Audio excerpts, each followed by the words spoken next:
Dan kita ke informasi berikutnya, Saudara Komisi Pemilihan Umum telah menetapkan hasil suara pemilu 2024. Ya, lalu bagaimana sih dengan nasib dugaan kecurangan pemilu yang selama ini muncul di publik? Berikut diskusinya.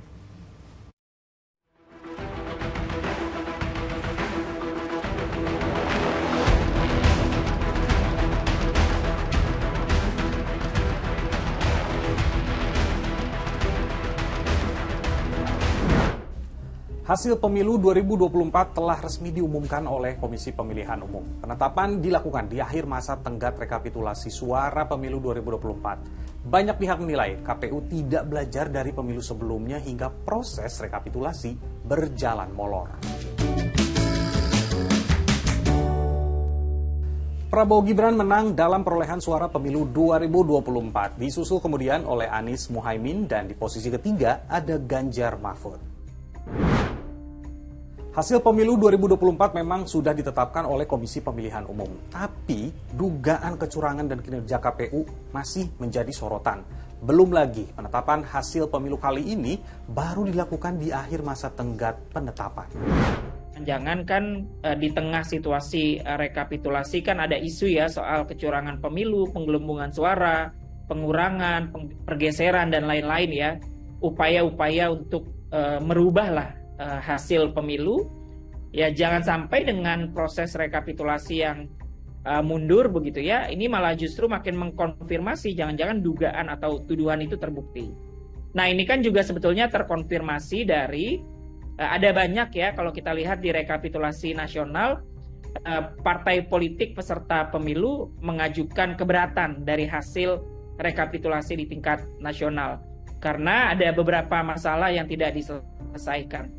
Nah ini mengindikasi bagaimana kinerja KPU dalam melakukan rekapitulasi dan tadi mencoba menutupi permasalahan-permasalahan yang tidak berhasil diselesaikan oleh penyelenggara pemilu saat rekapitulasi di tingkat kecamatan, kabupaten kota, sampai provinsi.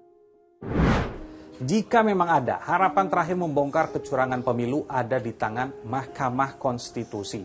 Namun apa saja sengketa pemilu yang bisa digugat ke Mahkamah Konstitusi?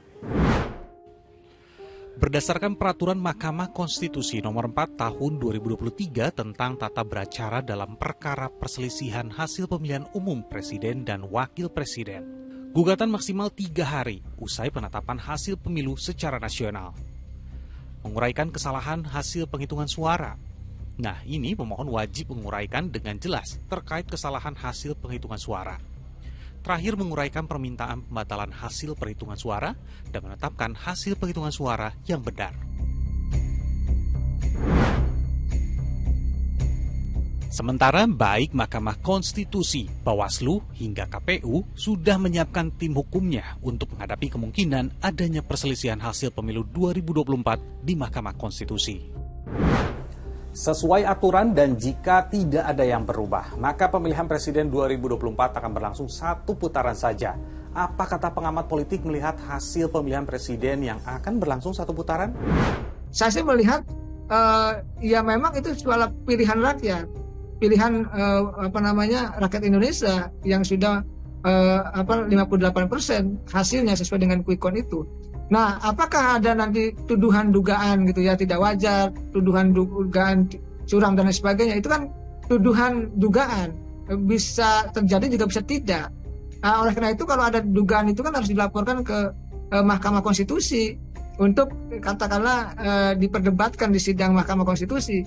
Ya saya melihat angka 58 itu ya angka yang menurut saya itu pilihan publik, pilihan masyarakat, pilihan pemilih yang memang saya melihat dari awal juga arah angin Pilpres 2024 ini arah anginnya ke Pak Prabowo.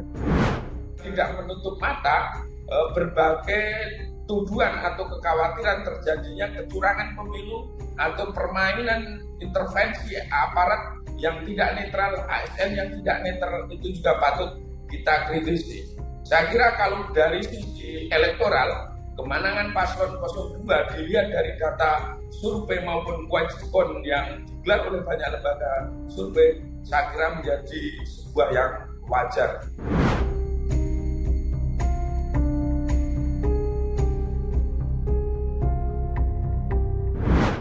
Hasil pemilu sudah diumumkan. Siapapun yang memimpin negara ini, yang menjadi wakil kita di parlemen, mudah-mudahan bisa memberikan kemaslahatan bagi masyarakat Indonesia.